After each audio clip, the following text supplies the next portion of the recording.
Mas estou muito feliz e antes de mais, eu vou dizer porque é uma felicidade vertebrada desde há uns minutos esta tarde. Eu, na minha vida, tive que passar por Santa Maria. E o ano rapaz que rezava muito, como vou dizer a vocês. E houve um parto muito chato, porque ali em Santa Maria eu era na altura soldado de Junete e fazia umas sentinelas lá no aeroporto. E havia lá um parto no aeroporto também muito chato. Então o filho da mãe, eu não ia à missa e não ia a essas coisas muito, eu estava lá sozinho, então ia fazer sentinelas mais eu quase. Né? E eu estava muito, porque é que eu não ia à missa, porque é que eu não me confessava, porque é que eu não fazia essas coisas todas que nós devemos fazer. E ela me ia desculpando, depois um dia quis mostrar na igreja, depois acabou por me confessar e acabou por me oferecer um Novo Testamento como uma dedicatória. Eu outro dia, alguém na casa dizia, parece que o Novo Testamento já é velho, mas algo bem nisso, mas foi um versículo no fim e tem aqui uma dedicatória que dizer, Padre Constância de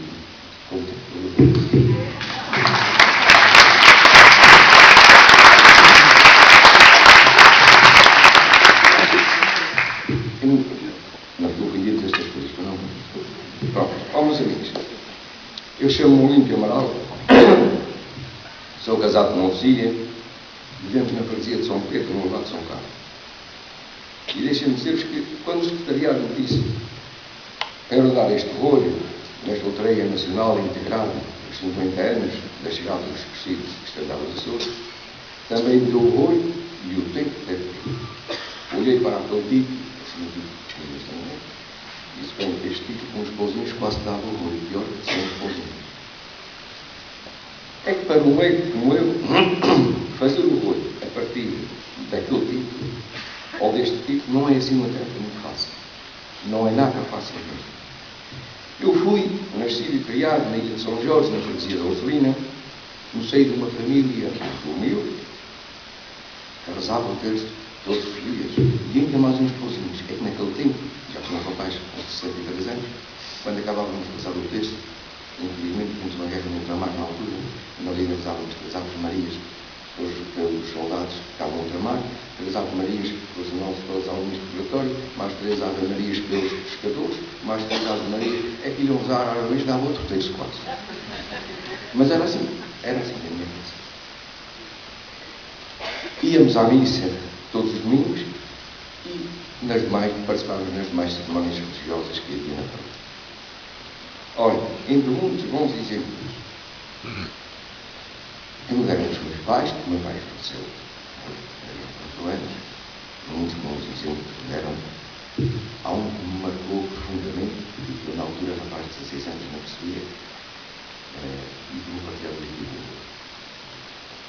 Havia uma senhora lá na nossa freguesia, que enquanto nova andava a trabalhar para aquelas casas de porcaria, já com quase 20 anos, não podia trabalhar, e então com um cacheirinho andava para as portas só de comida e também ia almoçar à minha casa. E um dia vi as para os meus pais, ela falava assim para eu dizer, assim, vós sabeis o que é que eu estou a pensar? Já tinha estado a almoçar. E minha mãe vai dizer, não, e ela diz assim, eu disse,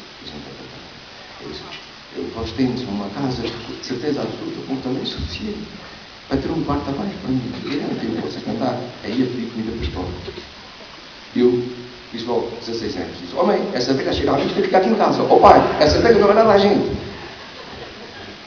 Fiquei logo todo exaltado por aquilo. E minha mãe, mas meu pai disseram, depois conversarem assim um bocadinho com o outro, disseram assim, eu ligo Manuel. Eles chamavam assim, eu ligo Manuel. Coitadinha da vida da luz. Nunca sabe. E pronto, está neste mundo. E a luz ficou na nossa casa até morrer. Não sei quantos anos. Não sei quantos anos. Ela acabou por ficar na nossa casa até morrer. Durante 5 ou 6 anos, não sei. Não nos era água nem sal. E a fortuna dela era o queijinho e a roupa que ela tinha vestido. Portanto, esta foi uma das coisas, entre outras que eu herdei dos meus pais. Mas o tempo passou e com 21 anos eu fui para a tropa. Durante 3 anos, que era assim o meu tempo, e nesse período, pouco ou nada rezei. Pouco ou nada rezei. Fazia quando estava de licença, 1 mês por ano, naquela altura, tinha-se 3 anos de tropa no mínimo, quando estava de licença 1 mês por ano com os meus pais, ou então quando estava com a minha mulher, que já namorava nessa altura, namorava assim neste momento, ela assim, estendeu o braço assim, e a primeira coisa que fez foi dar-me a mão, nunca mais me largou. Namoramos 9 anos. Ora, saí da tropa, comecei a trabalhar, casámos e de novo passei a ir então regularmente à missa com os filhos. Era uma nova etapa na minha vida. Meus amigos e irmãos, eu acreditava em Deus. Claro que acreditava, sim, Senhor. Eu sempre acreditei em Deus, mas na verdade não era o Deus que eu conheço agora. Eu acreditava num Deus que a minha ignorância religiosa imaginava, criava para cada momento, para cada dificuldade que eu tinha na minha vida, para cada conveniência ou aflição momentânea. Era o Deus que me dava jeito. Era esse o meu Deus. Passado mais uns tempos, e agora veio ao meu encontro este olho para esta outreia e com este título: Senhor, eu creio, mas aumenta a minha fé. É um título, não? Senhor, eu creio, mas aumenta a minha fé. Ora, meus amigos, por via desta sugestão, Senhor, eu creio, mas aumenta a minha fé, eu pensei que devia começar por partilhar convosco algumas das perguntas que me atormentaram assim, toda a minha vida, sobretudo depois de fazer o meu cursilho cristandade, coisas que eu tenho colocado a mim mesmo variadíssimas vezes, e agora, mais recentemente, sobretudo, depois de me incumbir este rolo. E de todas essas questões, eu escolhi 4 para partilhar com vocês, que dizem respeito à minha vida, e que são estas. Qual será o tamanho da minha fé? Que importância tem tido o cursilho na minha vida? Qual a importância do grupo de escola para mim? Qual a direção do meu peregrinar? Quanto à primeira, qual será o tamanho da minha fé? Olha, meus amigos, quem é que poderá afirmar que possui o dom da fé em plenitude? Quem saberá dizer como é que se mede a fé? Quem é que conhece a medida padrão da fé? É o Paulo? É o médico? É o filho? Se isso fosse possível, poderíamos então ter a certeza do tamanho da fé que possuímos, não é verdade? Mas não é assim que as coisas funcionam. E nem a possibilidade de encontrarmos as respostas adequadas. Eu acredito, sinceramente, que todos nós podemos afirmar que somos pessoas de fé. Pessoas de fé.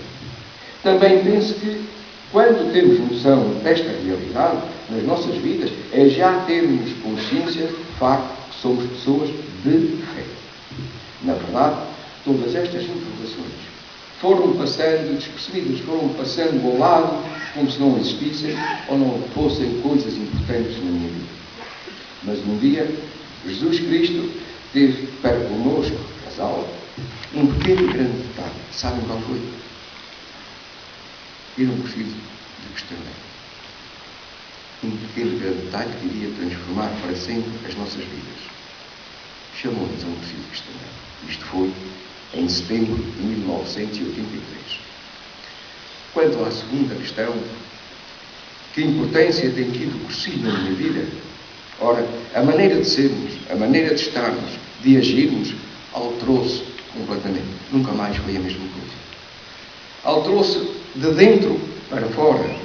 Não foi uma alteração para constar, mas porque achámos que era isso que Deus queria de nós e que nós aceitámos.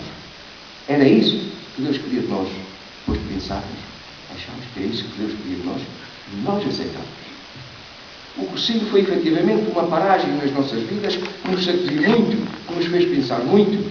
O cursilho deixou-nos um pouco atordoados e um pouco confusos, é verdade, Senhor, mas também muito curiosos e sedentos de conhecermos mais e melhor a Jesus Cristo.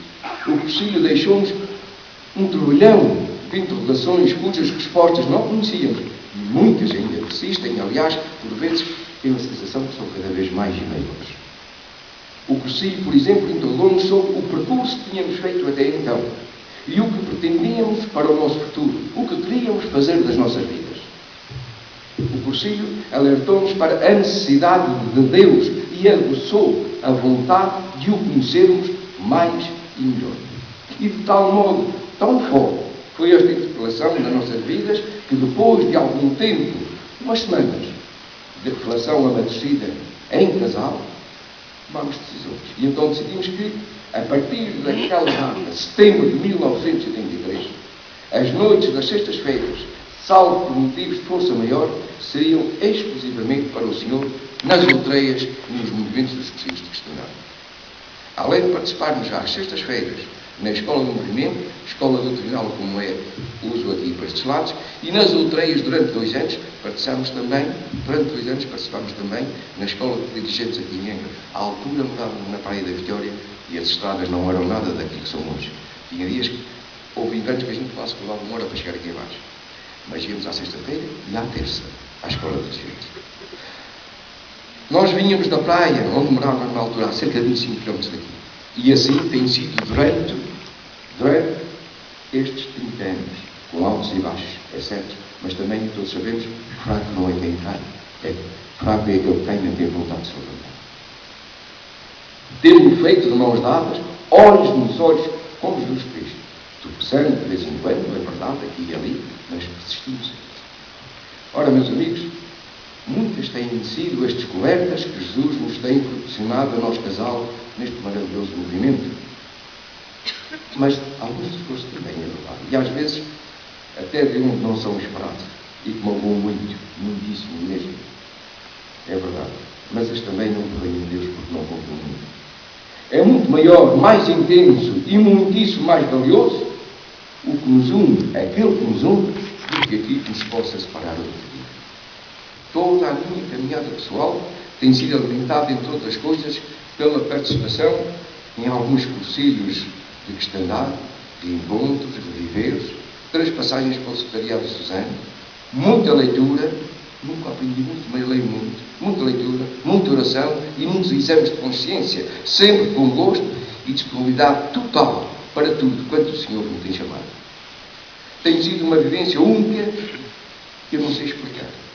É sentir, é descobrir a cada momento da nossa vida que Jesus Cristo bate constantemente à porta do nosso coração. É preciso estarmos atentos, despertos, para o ouvir bater e abrir a porta para que ele possa entrar. Ora, meus amigos, mas tem sido também da grande relevância na minha vida a escola do MCC. O meu primeiro grupo de escola tinha 4 casais. Nós morávamos na praia, 12 anos que lá morávamos.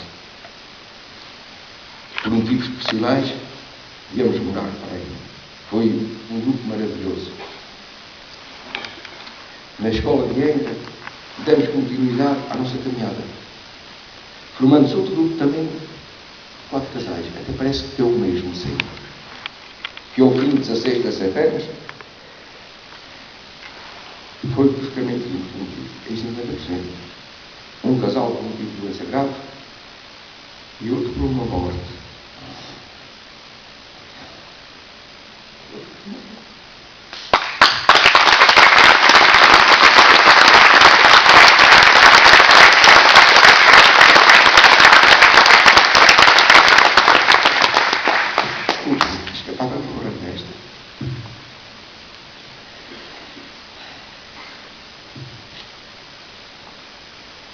O grupo fez logo a seguir. É como se nunca tivesse acabado. E há 2 anos que vem caminhando de novo, veio peregrinando com fé e firmeza nas suas certezas, nas suas convicções e na sua missão. Meus amigos, qual a importância do grupo na minha vida? É esta questão. A nossa caminhada desde o início, como já perceberam, tem sido, sobretudo, em grupo de escola do movimento. Não é um grupo com um dom de quem se tem medo ou receio, ou que tem um chefe que sabe tudo e a quem todos os outros dão uma obediência. Não é. É um grupo que se ama muito, onde todos têm o direito e o dever de contribuir com a sua opinião, a sua partilha, a sua missão. É um grupo que se preocupa muito em que os seus atos e atitudes sejam verdadeiramente para cursilho, para quem nos observa, de foco, de movimento, e isto é uma coisa que faz muita falta no nosso movimento.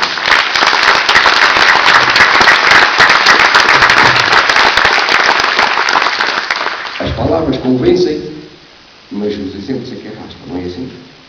Ora, meus amigos, juntos temos crescido na fé, na esperança, na caridade e na amizade profunda e sincera, como respostas simples às revelações de Jesus Cristo.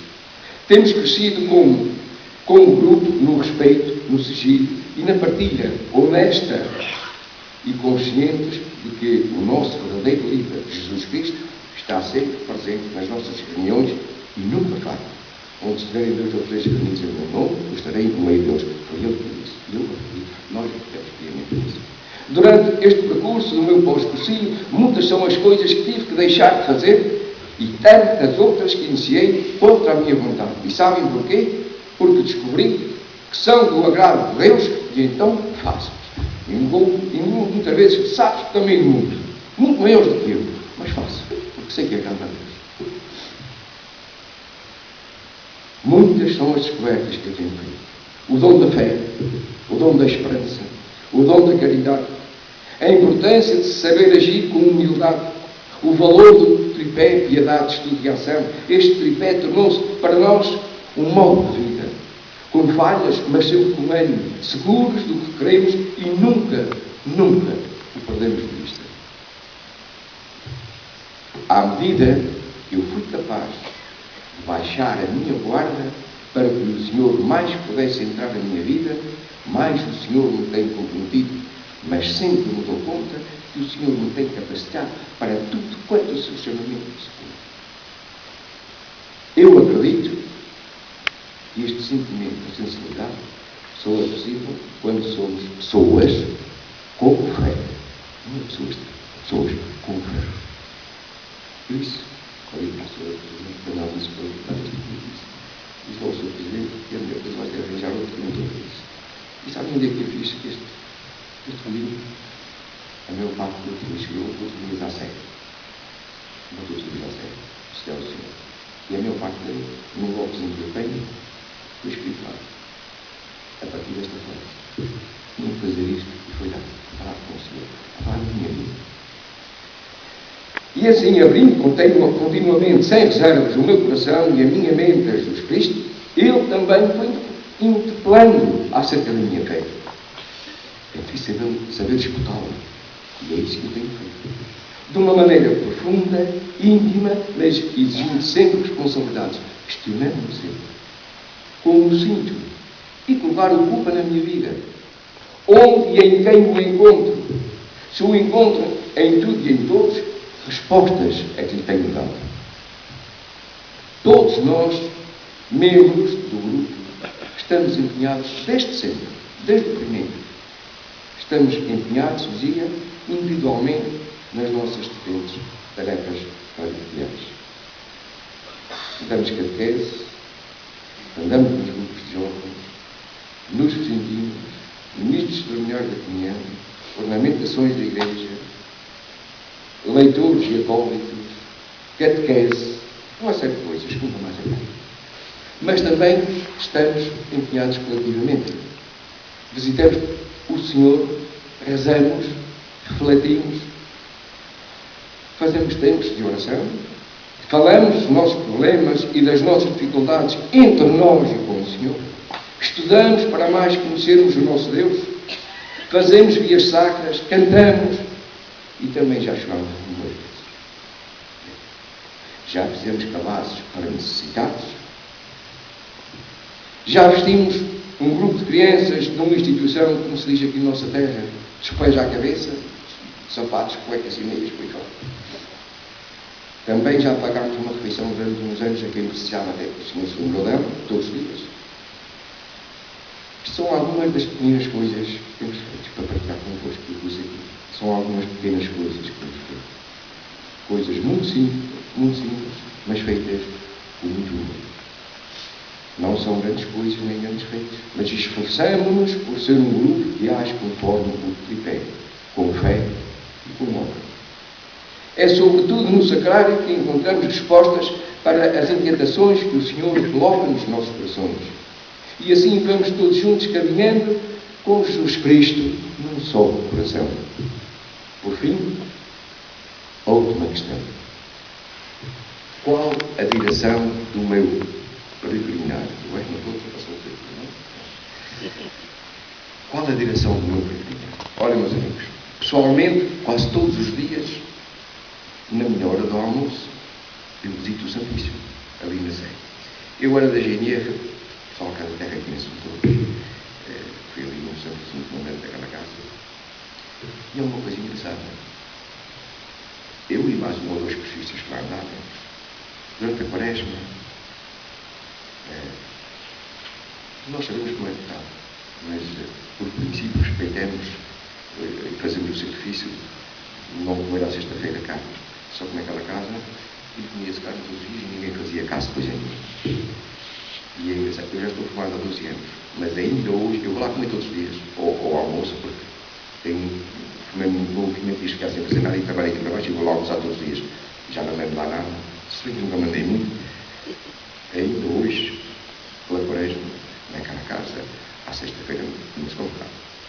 Eles não diziam, a gente já sabe que não é pecado, mas a gente não come preço. E ainda não, a gente não come carne e ainda não se come carne. Ora, meus amigos, pessoalmente, quase todos os dias conhecia o Visito Santíssimo. E vou lá comer. E sabem, eu como de regra já assim, eles dizem assim, então o senhor vem sempre a comer, dão bem com aquela gente. E eles, os rapazes dizem muitas vezes, mas o senhor vai sempre comer para onde? E eu digo, sabe, eu vou daqui ali à Sé, vou agora rezar com o senhor, vou dar juízo que eu estou velho, e para dar a vocês um bocadinho também que vocês precisam. E eles, uns riem, outros levam a sério. Pronto, mas tudo é preciso estas coisas. Nestas visitas que eu faço ao Senhor todos os dias, agradeço ao Senhor tudo quanto Ele me tem dado. Também todos os dias lhe peço que aumente a minha fé. Foi neste movimento e nesta caminhada do meu crescimento cristão que aprendi também o que é o momento próximo de Cristo. Coisas que se aprendiam mais uns anos para trás do nosso movimento, quando aqui na nossa zona, momentos próximos de Cristo e encontros vitais com Cristo, eu estou a falar nisso em 80. É algo maravilhoso, muito difícil de explicar, mas que se sente muito profundamente. É claro que depende da sensibilidade de cada um perante o mesmo acontecimento, isso é verdade, sim senhor, mas depende sobretudo da intimidade que se tem com Deus. Depende sobretudo da intimidade que se tem com Deus. Eu vou contar-vos uma coisa muito simples. Quando o meu rapaz mais velho se casou, eu tinha um desejo, eu queria acontecer rapidamente, não sei porquê. E nós estávamos na igreja, eu estava inquieto que chegasse à altura, o Sr. Bispo casou o rapaz. E estava para a minha mulher, ela disse assim, estás todo. Eu nunca senti uma vida atrás da minha vida, o Sr. Bispo casou o meu rapaz. Eu senti um arrepio, por mim fora, mas uma coisa, até parece que os pessoas que me levantaram assim a camisa, eu fiquei. Não sei explicar a vocês. E aquela informação, estás tu, o que é que tens de fazer? Eu não sei para aquilo que fez mais uma coisa. Isto não é muito próximo disto, para mim. Pode não valer nada para ninguém, mas para mim é um momento muito próximo a Cristo. Mas como os outros, por exemplo, quando meu pai estava para morrer, 1h30 antes de morrer, ele disse-me, o que é que tem? Disse, meu pai, os médicos não vais a descobrir isso. Mas eu já descobri. E vai assim, fiz também, ao seu o mesmo caso. Disse, pai, que isso eu já descobri. E não vou embora ninguém. E quando uma outra coisa também conhece, eu falo para outra vez, não, esta vez, que desta vez não fui, foi da outra vez, quando entramos no convento, agora no convento, que era na cadeia, quando eu vim para aquele lugar, como sabem, nós leitores contamos aquela história muitas vezes, eu já tinha contado mais de 20 vezes, e quando entrei ali, e vi a simplicidade daquela época, mas quando se me agrada, eu senti-me tão transtornado assim na casa. Isto só pode ser a graça de Deus a atuar em nós. Isto só pode ser no momento próximo que isto tem que cortar as nossas vidas. É que nós temos de vir assim. Não temos sofrimentos, também temos virtudes, não é verdade? Ora, meus amigos, mas como vos dizia, é algo maravilhoso. É muito difícil de explicar, é preciso sentir, é como os cristãos. Acredito que isto só foi possível, estas coisas só foram possíveis, sim, vidas, porque fiz um dia um cursinho de cristandade. Senão, era mais umas coisas que me tinham passado ao lado. E nesta caminhada, muito empenho, seriedade, alegria, assiduidade e também muitas fraquezas, eu sinto muita fé no meu Deus. Não a sei a quantificar, mas sinto muita fé no meu Deus. Todos estes dias, todos os dias agradeço ao Senhor tudo quanto Ele me deu. A minha mulher, os meus filhos, os meus pais, os meus amigos. Todos os dias lhe peço, Senhor, faz-me melhor. Eu sei que sou, e sou Senhor. Mas eu também sei que depois eu esforço, por isso não é só feito, não é? Mas peço todos os dias ao Senhor, dá-me vontade de ser melhor. Senhor, obrigado por me teres chamado a um preciso cristão. E como diz o título deste rolo, também lhe peço, Senhor, eu creio, mas aumenta a minha fé. Peço isto todos os dias, Senhor. Meus amigos e irmãos em Cristo, o que teria sido de mim se eu não tivesse um dia sido chamado por Jesus Cristo ao auxílio cristão? Eu e a minha mulher, posso contar uma coisa. Convidaram-me 6 ou 7 vezes, ainda estava eu em Santa Maria, no cristão. Também fazia um tabu tão grande que aqui há 40 anos ou 30 anos era só, vai que vais gostar, não nos diziam mais nada. As pessoas dizem que como que houver uns leigos que dizem as palestras, os padres que falam, mas diz mais que isso, mas pelo menos naquela altura, não sei, mas disse o quê? Não sei, não posso dizer, mas vai que vais gostar. E aqui estava mal e todos. Depois estamos aqui na terceira, já a 6ª ou 7ª vez que nos convidaram, mas desta vez vai, pois não chatearem mais a gente, e acabou-se. Quando eu saí do cursilho, cheguei ao pé da minha mulher, fui dar um beijo, a primeira coisa que ela fez, sabe, que pôs-me assim a mão e disse, tens mesmo cara de cursista. E eu já tinha muito calmo isso, a querida com cara cursista, pois eu nem tinha cursilho de cristão, não. E assim foi. E assim foi. A minha fé pode ainda ser muito pequenina, embrionária até, mas sinto no mais fundo do meu coração que o meu Deus é o mais importante da minha vida. Ninguém sabe, foi para si importante, ninguém precisa questionar, sabe? Deus é o autor da minha vida, da vida da minha vida e dos meus filhos. É Ele a coisa mais importante da minha vida. Eu acredito que na misericórdia de Deus, o que vai contar no dia que eu estiver face a face com Ele é o esforço que eu tiver feito no meu peregrinar para chegar até Ele. Esforço na ajuda aos irmãos, nos diferentes ambientes, em todas as obras que eu tiver sido capaz de realizar. Fé e obras, não é verdade? Mas também na dedicação, na maneira como for capaz de me entregar alguns desafios que o Senhor, porventura, ainda tenha reservado. E é nesta certeza que todos os dias me esforço por ser um pouco melhor, com a ajuda de Deus, com a ajuda de Cristo, com a ajuda do Espírito Santo de Deus e de todos os irmãos, especialmente os irmãos do meu grupo, com quem convivo mais. E como disse Eduardo Boninho, e eu acredito piamente que o mesmo se irá passar comigo. É partindo do homem como ele é, que se há de chegar aqui, que Deus quer que ele seja. Viva o MCC, Cristo e eu, Maria Absoluta, declarou-se.